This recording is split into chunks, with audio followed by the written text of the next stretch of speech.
Assalamualaikum warahmatullahi wabarakatuh. Alhamdulillahirabbil alamin. Alhamdulillahilladzi arsala rasulahu bil huda wa dinil haqqi liyudhhirahu 'alad dini kullih wa kafa billahi shahida. Asyhadu an la ilaha illallah wahdahu la syarika lah wa asyhadu anna Muhammadan abduhu wa rasuluh. Allahumma shalli ala sayyidina Muhammad wa ala alihi wa sahbihi ajmain, amma ba'du. Qala Allah ta'ala fil Qur'anil 'azim, a'udzu billahi minasy syaithanir rajim. Ya ayyuhalladzina amanu taqullaha haqqa tuqatih wa la tamutunna illa wa antum muslimun. Jamaah Majelis Taklim Sunan Gunung Jati, Kota Cirebon, Blok Paguyuban, Kecamatan Lemahungku. Mari kita bersyukur kepada Allah atas karunia dan nikmat yang Allah berikan kepada kita, yaitu berbagai kenikmatan. Yang namanya nikmat banyak itu ya, yang paling kita syukuri adalah nikmat iman. Bu, nikmat apa dia, Bu? Nikmat iman. Ya, Bu.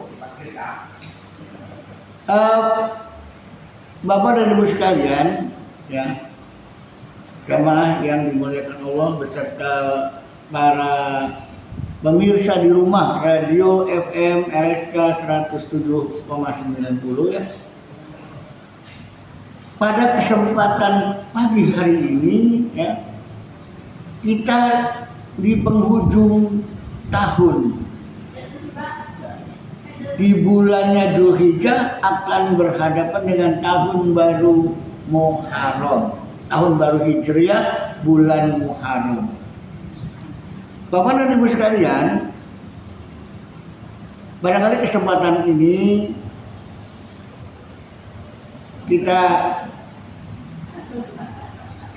mengingat sejarah Hijriah. Bu, tahun baru Hijriah itu bulan awalnya Muharram, jare wong Jawai Suro ya. Suro sapar mulut ya. Dan seterusnya. Itu bulan Jawa juga menggunakan istilah-istilah Islam ya. Tidak ada nama yang kemudian berkaitan dengan bulan Jawa itu. Kok Rabiul Awal disebutnya bulan mulut gitu. Muharram disebutnya Syuro ya. Baiklah Bapak dan Ibu sekalian, kisah Hijriah ini, mengapa Nabi hijrah dari Mekah ke Madinah ketika ya dalam kondisi yang apa dan bagaimana? Ya Bu, Ibu ngobrolnya jangan keras-keras Bu. Gitu ya. Ngobrolnya di dalam hati aja. Nanti ngobrolnya, kalau mau nanya baru ngobrol boleh. Jadi hijriah itu ya, hijrah itu kondisi yang tidak aman, menyelamatkan agama, menyelamatkan umat. Sebab ketika dakwah Nabi itu ngajak masyarakat musyrikin Mekah, ya musyrikin Mekah diajak agar jangan nyembah berhala. Leluhur orang Makkah itu nyembah berhala dulunya kepada roh-roh para leluhurnya, kemudian roh leluhurnya itu ya supaya gampang ngingetnya dibikin patung, tokoh leluhurnya patung. Ya kalau zaman sekarang mah untuk mengingat pahlawan dibikin patung. Tapi zaman sekarang alhamdulillah patungnya tidak disembah. Hanya sekedar mengingat aja, oh ini patungnya Pak Harto, pahlawan pembangunan. Oh ini patungnya Jenderal Sudirman, pejuang kemerdekaan. Oh patungnya Bung Karno, ya Bapak proklamasi proklamator. Jangan, oh ini patungnya Simbah Anu, ya kemudian patungnya disembah-sembah, dikasih suguhan, dikasih sesajen, dikalungi kembang melati, dikasih macam-macam. Nah berarti ada sebuah keyakinan ya di balik patung ada apanya. Nah itu yang tidak boleh, yang oleh Rasulullah waktu itu tidak ada yang menyembah berhala patung. Dakwanya begitu. Ketika Rasulullah dapat wahyu yang pertama, diem, tidak banyak ngomong, hanya 1-2 orang. Itu juga masih lingkungan sedulur. Ya, istrinya dulu Khadijah, ponakannya dulu Ali bin Abi Thalib, dan kemudian Abu Bakar. Yang lain nggak pada diajak. Kenapa? Masih belum siap. Sanajan Rasulullah itu sudah manusia pilihan Allah, tapi saat itu belum mengutarakan maksudnya kepada masyarakat banyak. Kenapa? Ya mungkin tahu watak masyarakat itu keras. Bakal apa nanti terjadi? Nah setelah 2 tahun ada wahyu berikutnya, fasda bima tu'maru a'rid 'anil musyrikin, sampaikan ya Rasulullah, ya Muhammad, ya kepada orang-orang kafir musyrikin, ya sampaikan apapun yang akan terjadi. Akhirnya Rasulullah datang ke Bukit Sofa. Bukit Sofa itu nggak tinggi-tinggi amat gitu ya.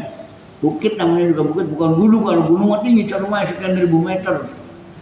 Kenapa Rasulullah berdiri di atas bukit? Nah, karena di bawahnya masyarakat Quraisy dikumpulkan. Ayo kumpul. Ada apa kumpul? Kemudian Rasulullah menyampaikan, saudara-saudaraku sebangsa dan setanah air, sekampung halaman, keluarga besar Quraisy, penduduk Mekah. Kenapa kalian kumpulkan saya kumpulkan di sini?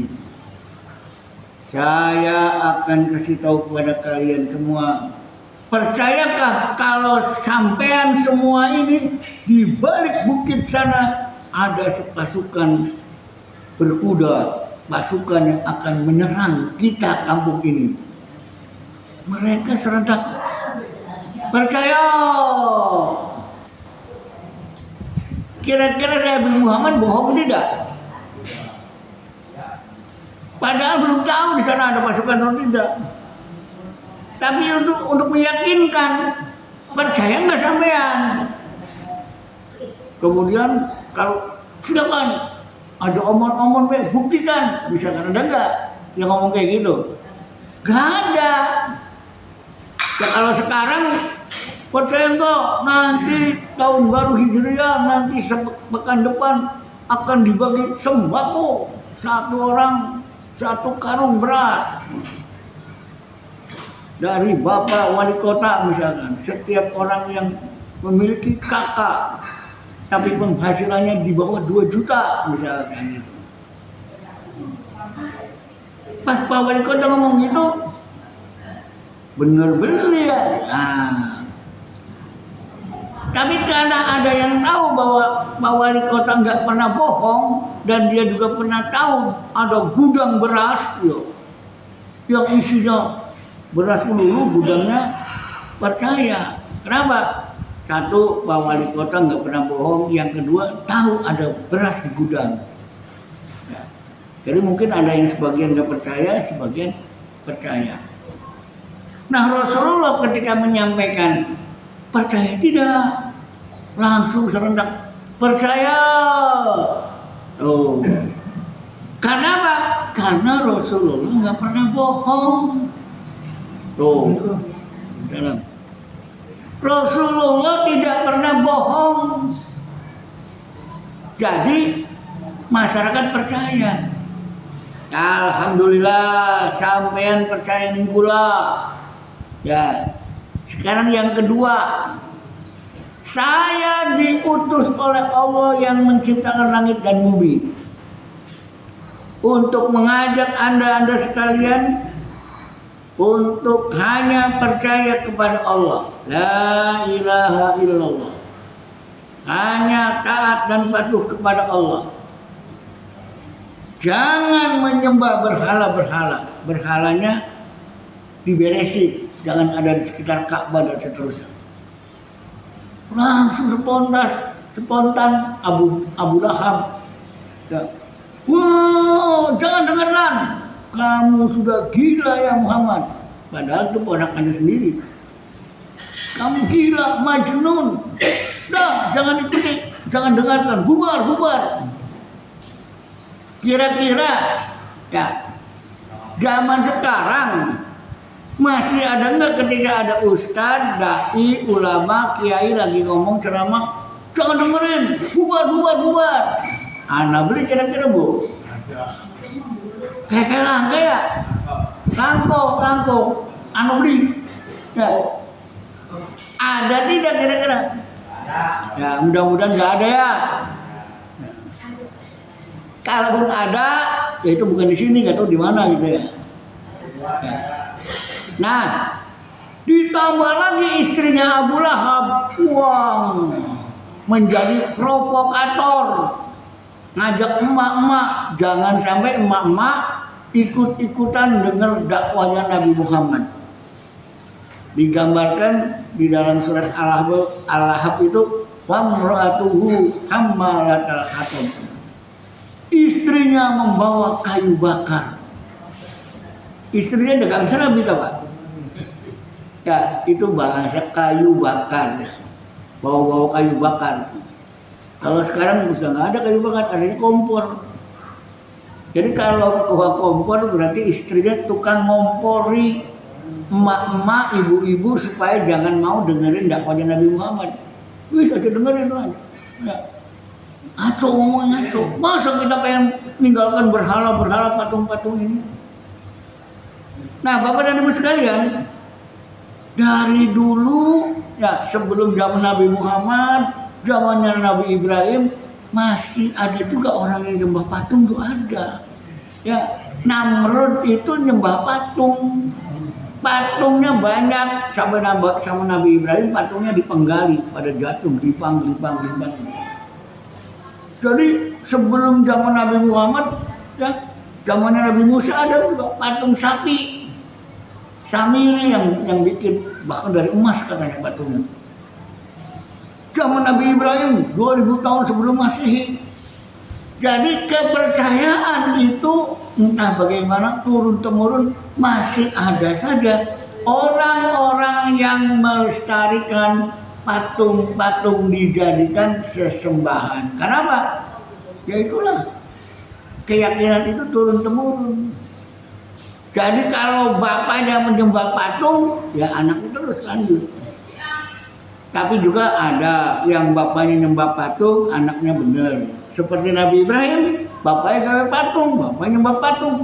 Rajanya nyembah patung, Nabi Ibrahim malah anti patung. Malah menggal patung dipenggali. Nah, disinilah Bapak dan Ibu sekalian, dari dakwah Nabi Muhammad yang ya, mengajak menyembah Allah, tinggalkan menyembah berhala, ditolak habis-habis sehingga Nabi Muhammad tidak bisa berdakwah, dihalang-halangi. Akhirnya ngajinya dakwahnya di rumah Arkom, di Abi Arkom, di situ hanya berapa orang belasan orang terus. Itu 10 tahun, 13 tahun pengikutnya nggak sampai 300 menyampe. Di kita sih baru jadi kiai sebentar langsung viral, langsung pengikutnya banyak. Ya.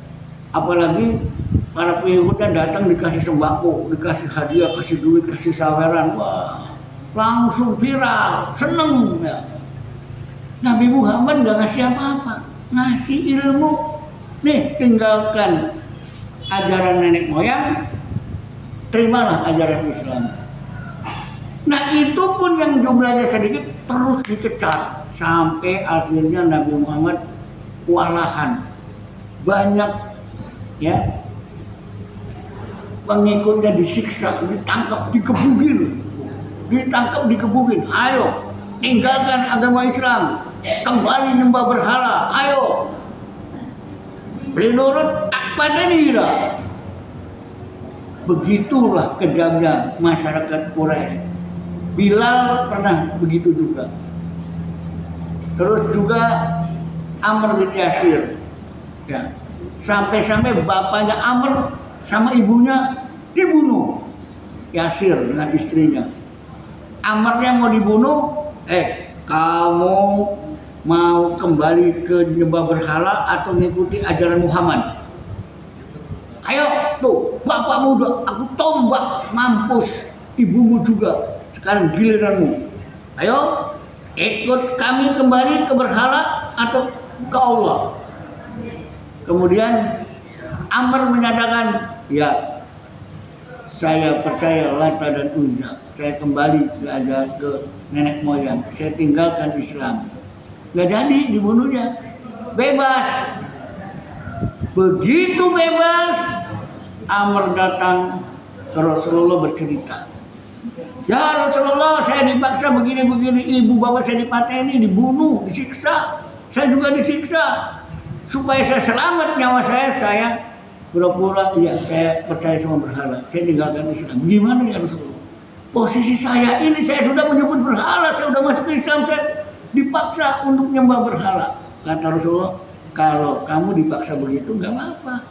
Udah, kamu tetap muslim. Yang penting hatimu masih Allah. Ahad, masih percaya yang Maha Esa Allah. Mulut aja nggak apa-apa. Untuk melabui mereka, untuk menyelamatkan nyawamu. Tuh, begitu jahatnya orang-orang kafir, orang-orang musyrik, ketika ajarannya disinggung, disentuh, diajak untuk menyembah Allah, nggak mau.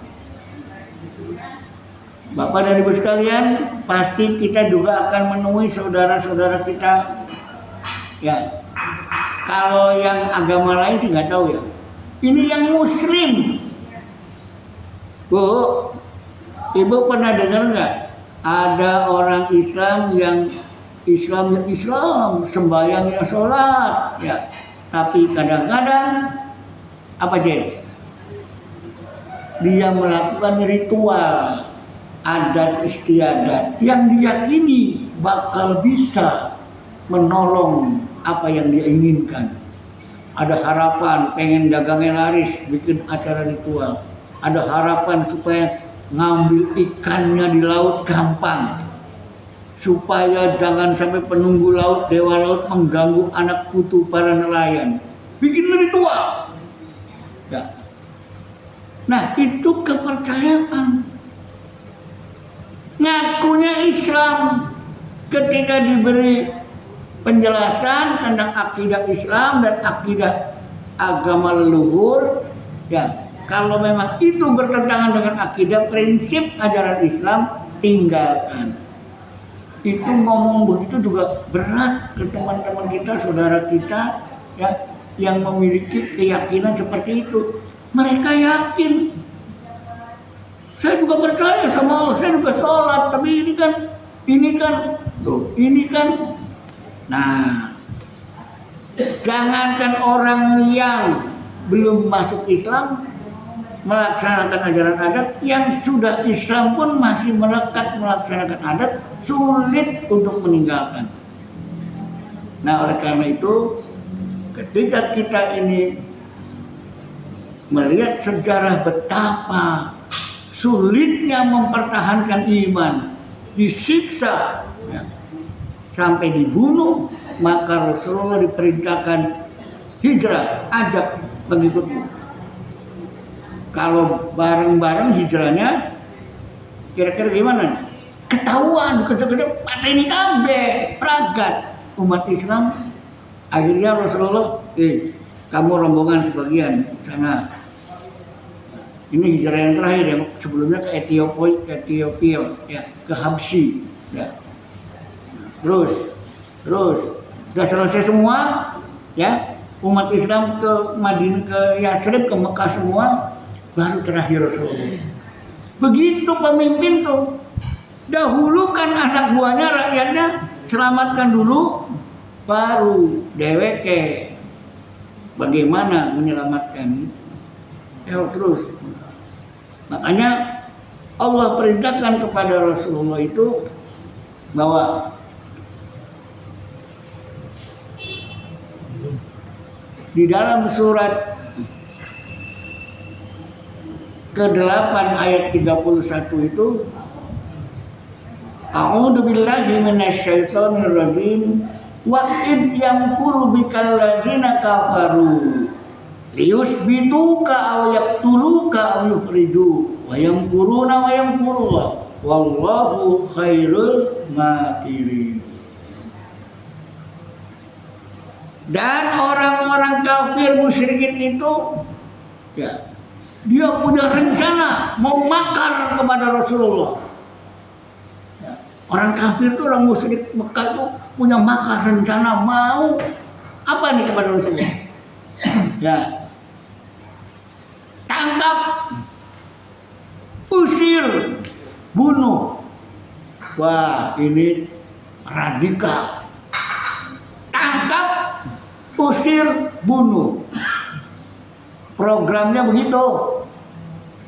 Kira-kira ada enggak orang yang mencalonkan jadi raja, jadi penguasa di dunia, kayak Fir'aun, kayak Namrud, ya? Kalau ada rakyatnya yang macam-macam, dari si Namrud, ya, tangkap, penjarakan, atau diusir, udah bunuh. Ternyata Nabi Ibrahim begitu. Ditangkap sama si Namrud, ya. Terus disiksa, dibakar.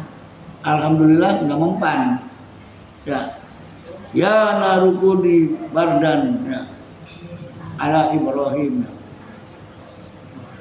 Selamatkan ala Ibrahim. Api, selamatkan Nabi Ibrahim. Apinya dingin, ya, nggak mempan. Nah disitulah, ya, apapun yang dikerjakan oleh orang kafir zaman Nabi Ibrahim, zaman Nabi Musa sama. Dikejar-kejar Nabi Musa oleh Fir'aun, mau ditangkap. Ya, nggak sempat ditangkap Nabi Musa, karena Nabi Ibrahim sempat. Nabi Yusuf pernah ditangkap, kejar. Akhirnya apa? Sampai di lautan, nyebrang laut.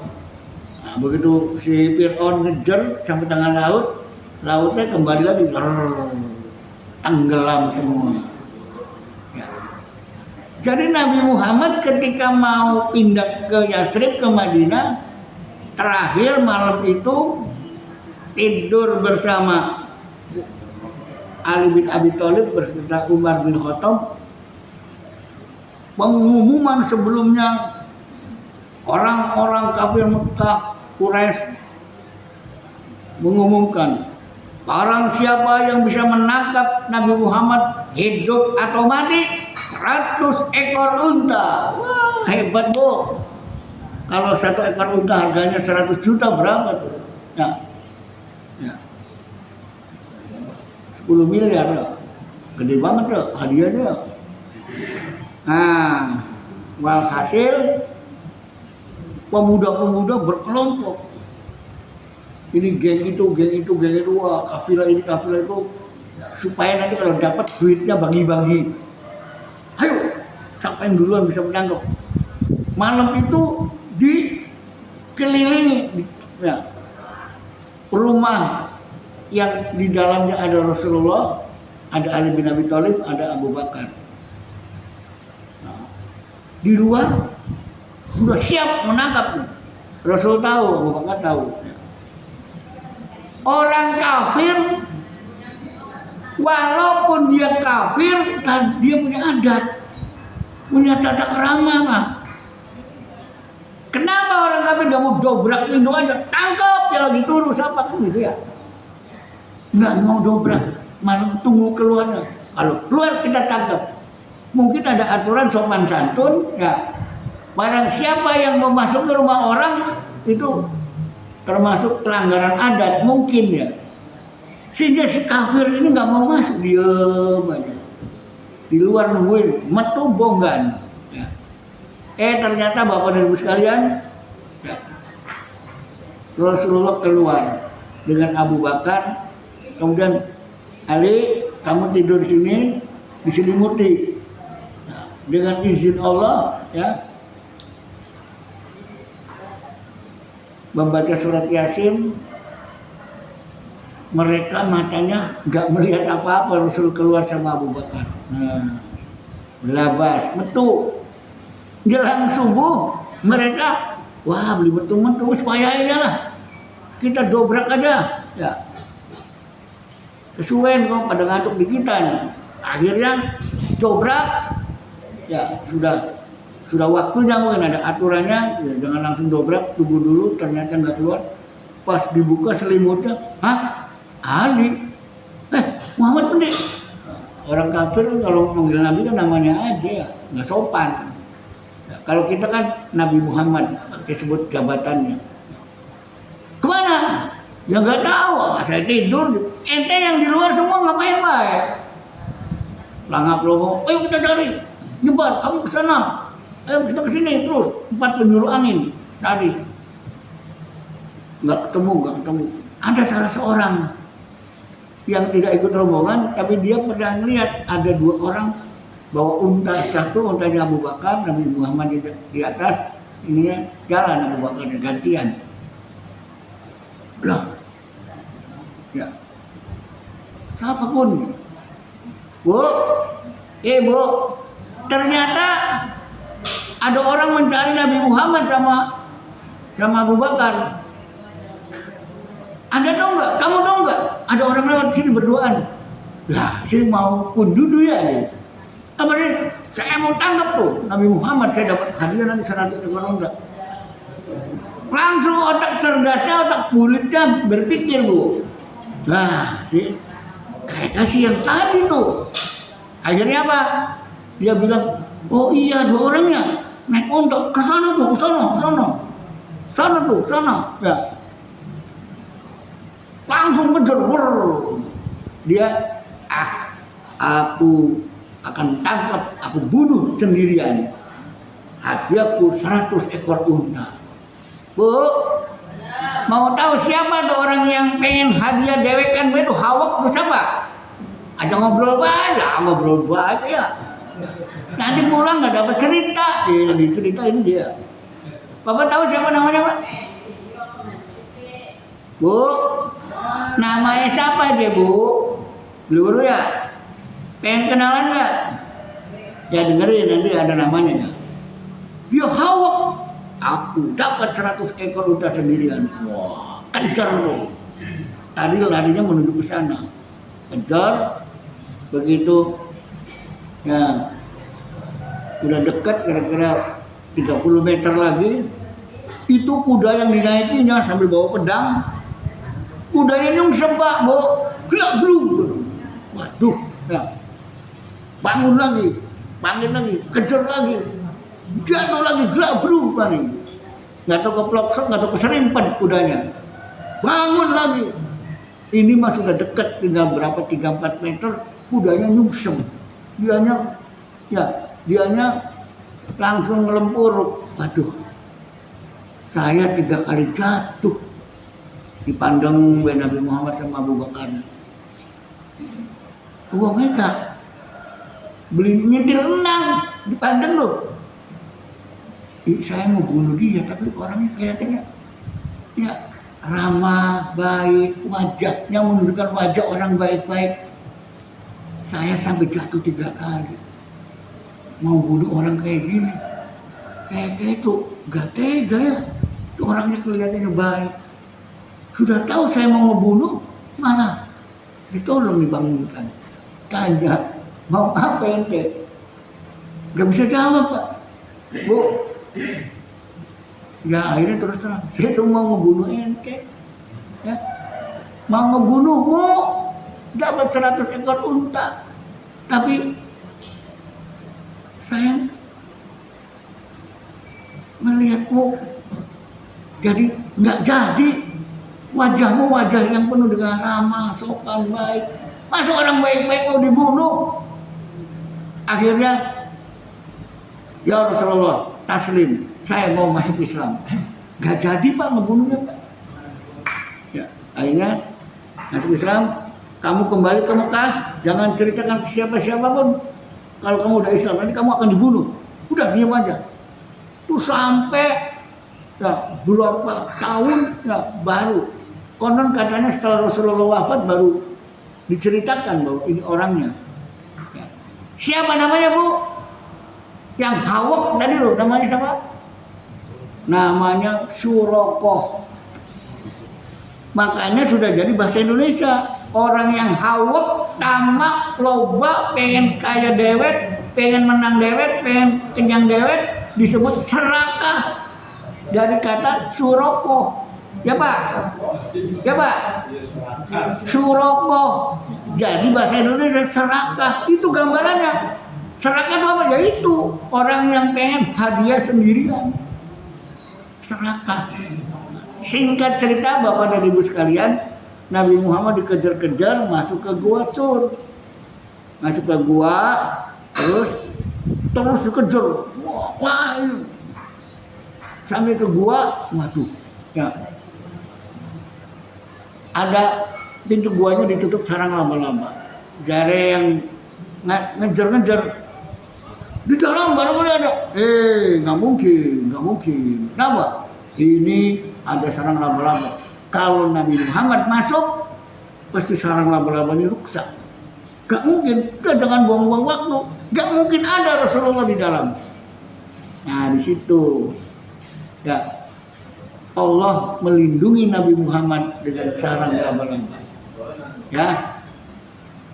Ya, Bapak dan Ibu sekalian, itu sebuah sejarah bagaimana ya Rasulullah berpindah. Ya. Jadi kesimpulannya hijrah Nabi itu bukan asal pindah, tapi melakukan perjuangan-perjuangan. Dan ada taktik Abu Bakar, hebat. Sayyidina Abu Bakar memerintahkan pembantunya untuk ngikuti Nabi Muhammad itu hijrah menuju Gua Sur itu bawa kambing banyak Pak. Jadi jejak onta dan telapak kaki Nabi Muhammad dengan Abu Bakar itu hilang jejak kambing, sehingga di gua itu ke samar, beli mungkin mandi gua jejak kaki kambing banyak ini. Sambil menyerahkan makanan, susu, kambing dan sebagainya. Agak lama dalam gua. Hebatnya begitu. Jadi ada satu teori menghilangkan jejak. Ya. Kalau sekarang teori menghilangkan jejak apa? Di sana ada tempat-tempat yang dijadikan sarang untuk perbuatan melawan hukum supaya aman. Tidak terkena bukti data dan fakta, maka tempatnya dibakar misalnya. Jadi kan buktinya nggak ada, hilang, kebakar. Nah, habis kebunuh orang, goloknya supaya tidak kena polisi, goloknya dibuang ke laut. Barang bukti tidak ada. Ya. Jadi menghilangkan jejak. Tapi kalau Nabi Muhammad dengan Sayyidina Abu Bakar, satu taktik yang luar biasa ya, walaupun sederhana, menghilangkan jejak dengan diganti jejak Rasulullah dengan jejak kaki kambing, nanti balik lagi ya. Sehingga musuh yang mengejar Nabi Muhammad tidak mengira ada di dalam gua. Akhirnya Rasulullah sampai ke Yasrib, ke Mekah, ke Madinah. Bu, tanggal berapa, Bu? Nah, di situ tanggalnya ya saya sebutin nih. Tanggalnya sampai di Kuba itu 8 Rabiul Awal. Setelah itu membangun masjid di situ Jumatan, terus ke Yasrib. Jauhnya nggak jauh, jaraknya berapa kilometer. Ya, setelah 4 hari nyampe di Yasrib, Madinah 12 Rabiul Awal hari Senin. Kok persis sama dengan hari lahirnya ya? Apa kebetulan? Ya. Jadi sampai di Madinah itu 12 Rabiul Awal. Ketika di Kuba di situ 8 Rabiul Awal hari Jumat bikin Jumatan yang pertama. Pas kebetulan jumlahnya 40 orang. Akhirnya ahli fikih mengatakan syarat Jumatan isinya harus 40 orang. Tapi ada juga hadis masjid-masjid tertentu ya baru 15 orang sudah adzan dimulai. Begitu adzan Jumatan gerbok penuh masjidnya. Ada yang model begitu juga ada. Ya maklum aja lah ya. Ya namanya juga orang berbeda-beda dan sebagainya. Yang jelas jangan sampai hari Jumat tidak Jumatan. Bapak dan Ibu, demikian aja dulu kisah-kisah hijrah. Mudah-mudahan tadi dijadikan contoh, teladan buat kita semua. Bagaimana kecerdasan Nabi ya. Cerdasnya Nabi dalam mengatur siasat. Dari mulai umatnya pindah duluan supaya selamat, Nabi terakhir. Kemudian mengatur jejak bagaimana sehingga sebuah yang luar biasa.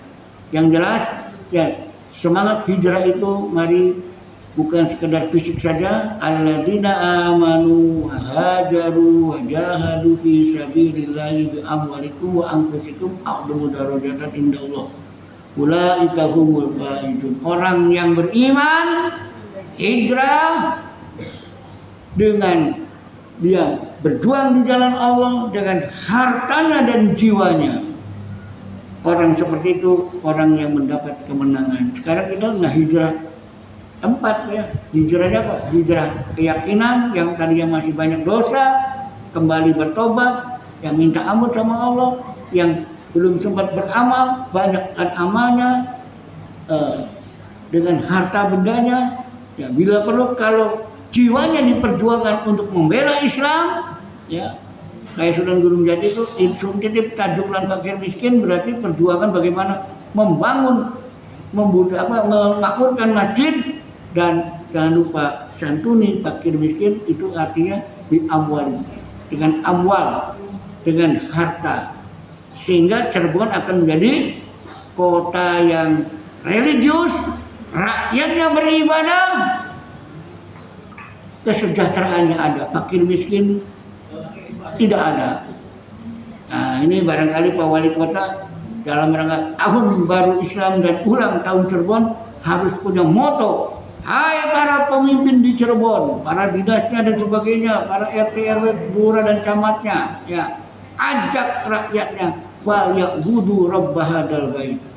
Rakyatnya beribadah, ajak wali kota ngajak rakyatnya beribadah, rajin ke masjid dan seterusnya. Kemudian tebarkan kesejahteraan, ciptakan lapangan kerja supaya nggak ada kemiskinan, sehingga akan sejahtera. Dan ciptakan bagaimana agar tidak ada kelaparan, keamanan, jangan ada rasa takut. Wa amanahum min khauf. Ada rasa aman, tidak ada rasa takut. Artinya tentram. Ya. Jadi kesimpulannya Bu, yuk hijrah kuatkan iman. Dengan iman kita merasa nyaman. Dengan iman masyarakat akan tentram. Dengan iman negara akan aman, nyaman, tentram, aman. Mudah-mudahan yuk kita wujudkan dalam kondisi kehidupan bermasyarakat, berbangsa dan bernegara. Mudah-mudahan kita akan mendapatkan negeri yang baldatun, thayyibatun warabun ghafur. Demikian kurang lebihnya, mohon maaf. Nanti mangga dilanjut oleh Abagara. Sekian, Assalamualaikum warahmatullahi wabarakatuh.